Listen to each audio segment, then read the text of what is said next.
Ei, fala galera, e hoje nós com mais um vídeo. Eu sou o Protozinho00 e hoje eu estou fazendo um remix do vídeo, né, sobre as polêmicas de Tyler Ostrom, que é um game dev, ou seja, um desenvolvedor de jogos. Antes de começar, deixa o like, se inscreva, ativa o sininho de notificações para não perder nenhum vídeo do canal, mas enfim, roda a vinheta e vamos lá. Legal e bonito e no bigode.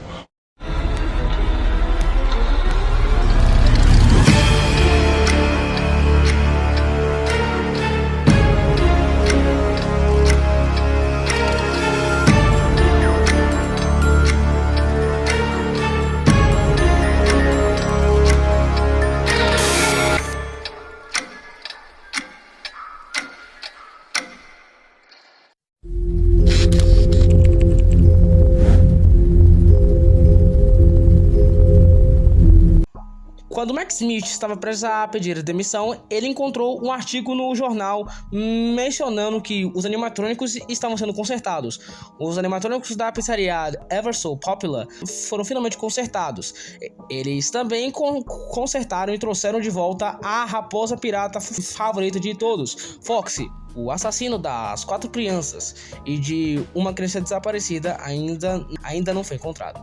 Eles também trouxeram algo da antiga pizzaria, algo para trazer de volta as esperanças e alegrias de crianças e adultos. Mas o prédio ainda precisa ser limpo.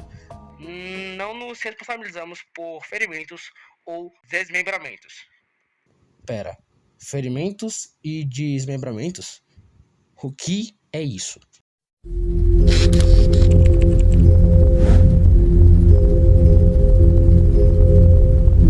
Em 23 de dezembro de 2014, um usuário do Game Jolt chamado BFP Filmes 424, também conhecido como Tyler Ostrom, lançou a primeira iteração do jogo sob o nome de Five Nights at Freddy's 3, já que o FNAF 3 oficial não havia sido lançado naquela época, até porque tinha bastante gente que estava criando fangames sobre como que seria o FNAF 3, na visão deles, óbvio. Enquanto algumas pessoas descobriram que era feito por um fã, outras pensaram que era o verdadeiro FNAF 3 e enviaram reclamações para Scott Calton devido à confusão generalizada e controvérsia entre a comunidade sobre o jogo e seu nome.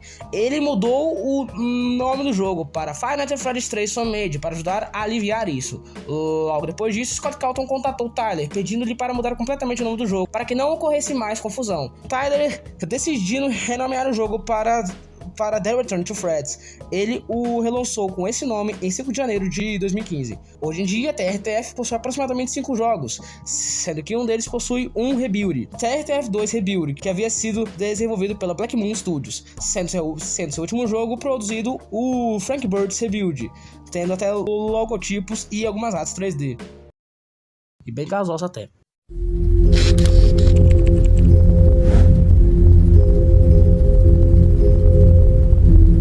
Tyler Ostrom, durante todo o seu período ativo na época, sempre se meteu em controvérsias e escândalos na internet. A primeira dela foi ter roubado um animatrônico feito por Emi Mako, denominado de Sugar, que mais tarde seria o Candy, de Five Nights at Candy's, considerada por muitos a game mais famosa do mundo. O próprio Emi Mako disse a ele, Tyler, que era para remover o animatrônico dele, que era o Sugar.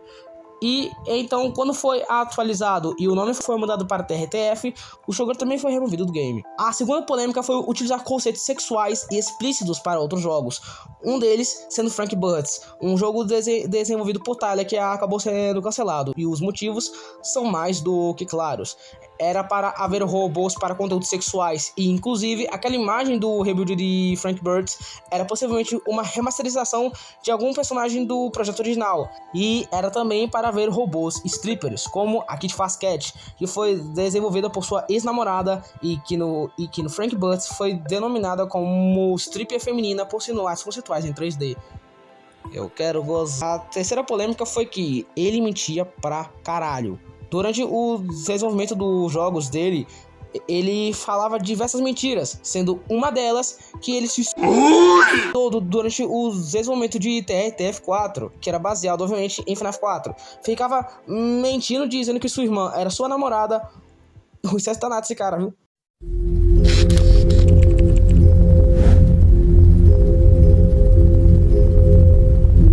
Enfim, vamos para a conclusão. Vamos para a conclusão.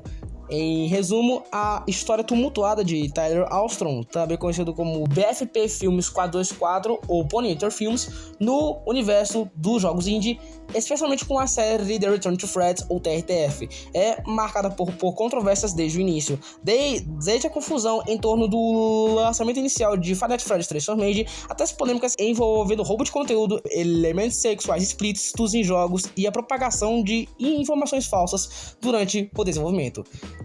Essas questões contribuíram para a reputação controversa de Ostrom na comunidade de jogos indie. Mas enfim, galera, esse foi o remake do meu vídeo passado. Espero que vocês tenham gostado bastante. Eu adorei fazer o roteiro, pois eu adicionei mais coisas que eu poderia ter explicado bem mais, porém eu não expliquei na época.